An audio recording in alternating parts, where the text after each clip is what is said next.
John Singleton is a prolific pedophile, heroin dealer, and outright criminal. They had continuous access to that child, and the child would be submissive because they'd already been desensitised through the trauma of the first rape. So they'd participate more freely. And those who didn't participate freely were drugged and murdered. Don Burke was another one on Channel 9, wasn't he? Oh, Berkey was a prolific. Berkey lost his fortune through paying gag money to the many, many victims of his sexual orientation for children. That was the main reason why Carey never ever let him come back to Channel 9, was the fact that he'd been done for so many times for paedophilia, and it was covered up.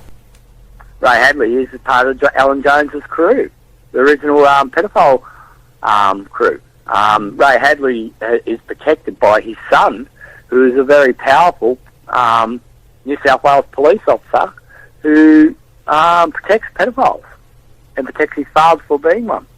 Molly. He's the Jimmy Savile of Australia, by the sounds. Of course. Countdown, host. Many of the bands in Australia did not make it because they refused to participate in child sex acts at Molly Meldrum's parties. Molly Meldrum was a prolific child abuser, and you can tell the good bands who were not pedophiles or did not turn a blind eye to pedophilia, because they're the ones who never ever made it on the show Countdown. They never made it on Countdown, and now bands like Cold Chisel, The Radiators, Rose Tattoo. Frank Houston was a pedophile, but this is what I'd like to know, is that, who it was within the Macquarie investment industry who financed him when he was released from jail for raping a boy for pedophilia, and even though he was never to be worked with children again in New Zealand, who was it within Macquarie Investment, where Malcolm Turnbull, the now Prime Minister of Australia, sat on that board, who financed him to come to Australia and cleared his record to run a youth centre? Yes. Who was it? And also Macquarie Investment, the bottom of the harbour scheme. The bottom of the harbour scheme is now the Panama Papers. Yeah. It's all are involved in the Wood Royal Commission. And yet Tina is a very good singer, and it turns out she's a very good composer.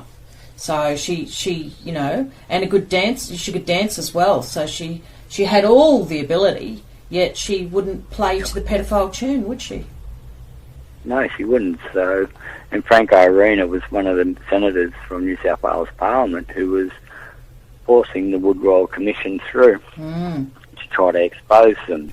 They film it, and then you're blackmailed. Many of the Australian Prime Ministers they did this to. Many of the Australian government, people within the Australian government, they did this too. However, there are several within the Australian government who actively participated anyway. They weren't blackmailed into it. However, all the New South Wales police covered it all up because it was such a thing, because many of the magistrates were child abusers and involved in the Wood Royal Commission and were named in the Wood Royal Commission. Everyone from Bob Carr, who is a convicted pedophile.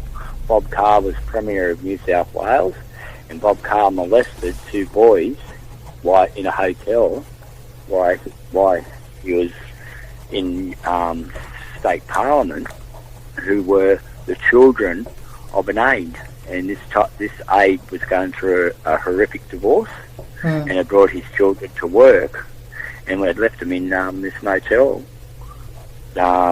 suite, with several in a row, that the New South Wales police had hired, New South Wales government had hired, and Bob Carr molested them, abused them, raped them. And then the father came back, his kids told him, and it was all put under a parliamentary privilege and sealed. Compensation was paid, and it was all covered up. Bob Hawke started the Wood Royal Commission because he actually had an idea that he wanted every child to be out of poverty. And it went against the curriculum of the Costello brothers and the other organised pedophiles within the actual charities, politicians and all that. Mr. Costello ended up becoming Treasurer of Australia under the other evil pedophile-connected person, Prime Minister John Howard. Costello orchestrated all the bottom of the harbour scheme through St George Bank, and that made up another bank called St George Building Society, and made a bank called the New South Wales State Bank. And they're laundering all the drug money, all the brothel money, all the pedophile money through false charities. Anthony Kidman and Amos Nichols were associated in Hawaii and Australia. That is why she had to divorce her parents, was that this man, Mr. Kidman, could find anyone because he was the head of the psychologists of Australia. And he could blackmail anyone he wanted because anyone who'd spoken to a psychiatrist, he had access to their notes. So anyone who'd confessed some crime, you know, if they were in a case against the family and the pedophiles, Mr. Kidman would threaten to and blackmail them by saying, well, you mention anything, we'll expose this about your past. And just, you know, it's only coincidence, isn't it, that Keith Urban and Nicole Kidman met on Young Talent Time, run by Johnny Young. They both performed on Young Talent Time with Johnny Young, a convicted pedophile. A lot of the kids came forward from Young Talent Time and said they'd been sexually assaulted on set, didn't they? Yes, quite a few. One of the boys actually got sold to Liberace and taken back to America. Jamie Redfern, wasn't it? Yeah, Jamie Redfern was sold to Liberace. He was sold, wasn't he? He was trafficked and set up, as his little boy. And the whole world was told, oh, isn't this wonderful? He's given him a job opportunity or whatever, but he was actually sold to a pedophile. Tina Arena, Franco Arena's niece, was a member of Young Talent Time. Yes. And it is my belief that it was because of her and a man by the name of Craig McLaughlin from Neighbours, where other child abusers were set. You're saying about Craig McLaughlin, he's involved in Frank Arena, niece, Tina Arena. Tina Arena and Craig McLaughlin, I believe, were the people who spoke out about Channel 9, and for that they tried to destroy their careers. Craig McLaughlin was unable to get work after he talked about what had happened. Yeah. He tried to form a band called Checkmate, and that failed because these people controlled the music industry as well. So, and he was very talented, wasn't he? He was multi-talented, Craig McLaughlin. He was a very multi-talented young man, yes. And Tina Arena, I believe because of her family being quite powerful, she was able to withstand, and a lot of the pedophiles weren't game to touch her because of who her family were. Yeah, right. And so she does come across... Would have witnessed. Yeah, she comes across as very strong, and she's very popular now, very successful in France. That's right. She couldn't get successful in Australia because all the people who control the entertainment industry are involved in the Wood Royal Commission. They get away with their crimes, and they get away with taking all the money. Frank Houston and all his mates, or Brian Houston now, keep all the money.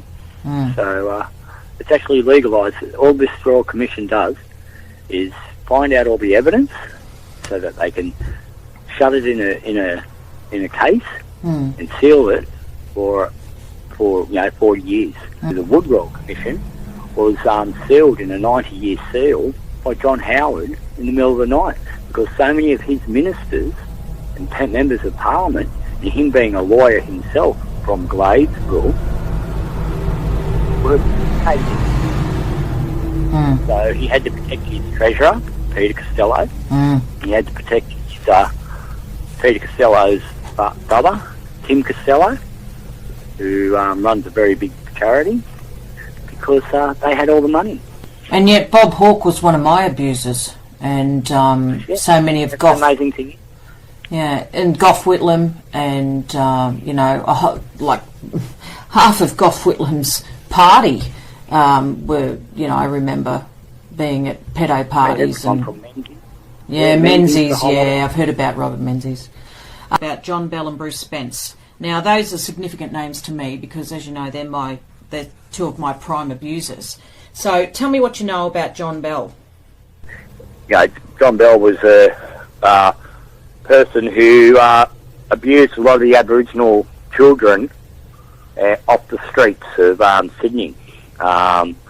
He was renowned for pretending to be feeding them. And when Bert Newton was told to go away from Channel 9 when he was exposed for his prolific pedophile acts with himself and Graham Kennedy and Bert Newton's son. Is that Matthew? Bert Newton shared his son with Graham Kennedy. John Bell openly let Bert Newton come down to the theatre, and many children were abused out the back of the theatre by Bert Newton and John Bell. Is that the Nimrod Theatre? Who the parents had left there to thinking that they were safe. Just like the kids who were left at the Young talent schools. The parents thought the kids were safe, but they weren't. Many of them were told that, well, the only way you're going to make it in this industry is if you sleep with a few people. And, and so I guess a lot of the children did. And, it's a sad thing that, that's how they make it in the entertainment industry. You got to bed down with them at an early age. Casting couch from a young age, eh? Casting couch, literally. Graham Kennedy was always the sort of man who nurtured young talent. He enjoyed giving young people a chance on television. He was a great mentor. He mentored a lot of young people. You knew that if you went to his dressing room and it was locked, he'd be inside doing some mentoring. And Neville Wran is an original Balmain boy. And Balmain is the centre point for the pedophiles. Alan Jones established himself in Balmain. And many of the people who played for rugby union knew that he was openly a pedophile. Alan Jones, the cases at King's College were all covered up out of embarrassment that these wealthy people's children had been molested by Alan Jones while he was a PE teacher there. And they were that ashamed that rather than have him done over, they covered it up because they didn't want their children to be known as having been abused. So, Alan Jones was a pedophile even then. He groomed children at the church, at the school. He received love letters from some of the students at the school. Alan Jones then went on to become captain of the rugby union of Australia because he was such a blackmailing sort of person and had got himself into that position. And when he was in France, he was actually found in a motel room with a young boy having sexual relations while he was coach of the Australian Wallabies rugby union side. He then threatened to expose it all, and because they were going to jail him in France for it, they wanted him. And he actually blackmailed Kerry Packer to actually get him out of the jail in France and bring him back to Australia. And it is still one of the mysteries of today as to what Kerry Packer paid or did to the French court to have them release Alan Jones on bail. And as soon as he came back to Australia, he never ever went back there to face the charges. So, the case was, I don't know what happened with that case. But Alan Jones was also found having sexual relations with young boys in toilets in England as well, just before that. Everyone knew he was a prolific pedophile. Don Lane was the same. Don Lane was a prolific pedophile, horrific American pedophile who had numerous cases of child abuse against him that were dropped because of intimidation of the witnesses and the actual victim by Don Lane's criminal friends. He wasn't called Don for nothing, the Don. It went to the point where one family were able to be strong enough to actually force the police to arrest him and have him charged. And while the New South Wales police were coming through one door of the Channel 9 network to arrest him on the set for the midday show, which by coincidence Bert Newton was very prominent on, and other police had rung Channel 9 to inform them that detectives were coming there to arrest him for paedophilia. So he was thrown straight on a plane and taken back to America until the case was paid, until the case had gone through and the victim had been paid off and gag money. So involved Malcolm Turnbull's wife when she was a member of Sydney City Council. Many of the child kiddie brothels were opened because she cleared them for a business licence, and then the fire warden cleared them for when he did the fire inspection. So she wrote a story about the child pedophile, the child's sex slave industry in Sydney. So she wrote this story, and it was going to be put in the magazine, and it passed the owner of the magazine's desk, who's known as the King of Porn of Australia, and that is Malcolm Turnbull. And as soon as he realised that all his people were going to come undone, he authorised the murder of Sally Ann Huxford. Oh, so our current Prime Minister Malcolm Turnbull ordered the murder of Sally Ann, the journalist. He ordered the murder of Sally Ann because he was actually a lawyer for Kerry Packer. Yes. And he was sent to America to negotiate the rights for Playboy in Australia with Hugh Hefner, so that Kerry Packer was meant to own the rights to the Playboy. And Hefner's a big pedophile too, we all know that. And so what happened was he went over there as Kerry Packer's lawyer, but when he came to ownership of the contracts, he put his own name down instead of Kerry Packer's. So he owns the rights to all pornography in Australia. And yet he's the Prime Minister of this country now. Malcolm Turnbull is one of the biggest owners of pharmaceutical industry in Australia.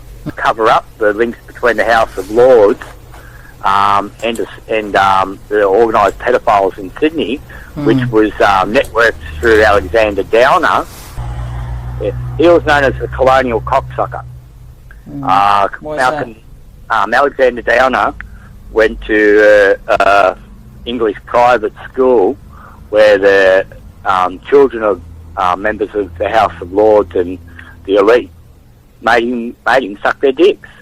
And he was the main orchestrator between the House of Lords and the pedophile groups within Australia. So you're saying the Westminster pedophile ring that Jimmy Savile and the royal family and everyone have been linked to? Yeah, that's all Alexander Downer. The man with the golden voice. Yeah. No, John Laws was not the man with the golden voice. John Laws was known within the community as the man with the golden arm.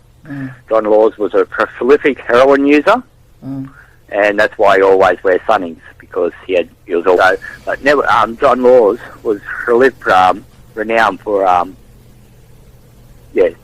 child abuse with young people out at his farm at Yarramulong. He'd invite them out for parties out there, and where the children were raped and either murdered or drugged up that psychotic that no one would believe them once they're released back onto the street. But once you got the key to that gate, you entered John Laws's property, and it was a world unto itself. And over the other side of the ridge was access to a lot of the other properties going through YE right through to Muswellbrook. And whose famous property was at Muswellbrook? Kerry Packer. John Singleton is that prolific within being known as a pedophile, that even though he owns the stadium in Gosford, where many of the football teams from the National Rugby League play, he has been yelling for years to get a team on the Central Coast in the NRL, National Rugby League, And the reason why they refuse to is because John Singleton is linked to them. Because he owns their home ground at Gosford, they do not want him to have any participation in the NRL because of his pedophile acts. The same thing with Alan Jones. As you see, Alan Jones has nothing to do with rugby league or rugby union anymore because Alan Jones was once coach at Balmain. And while he was coach, he was raping all the little boys. Graham Blundell was an enabler to be able to entice the young girls through a TV show called Alvin Purple, because they put the show on that all girls wanted to have sex with Alvin for some reason. So because that was the persona of the TV show, was him having sex with all these women, it put him in the position that when he was out in public, all young girls wanted to fuck him. Wanted to have sex with him. So he was one of the main enablers who took young girls and boys to the pedophile parties. Chief Justice Kirby was a prolific pedophile, and the main cover-up for the pedophiles who did get caught within the high-profile ones. Just like he was in with Avery, and he was the magistrate Avery used to cover up and get all those boxes ticked and get it covered up. Magistrate Kirby, ran many of the Royal Commissions, from Black Death and Custody through to other Royal Commissions at the time. I hope everyone understands that, we are trying our best down here in Australia to expose this international pedophile ring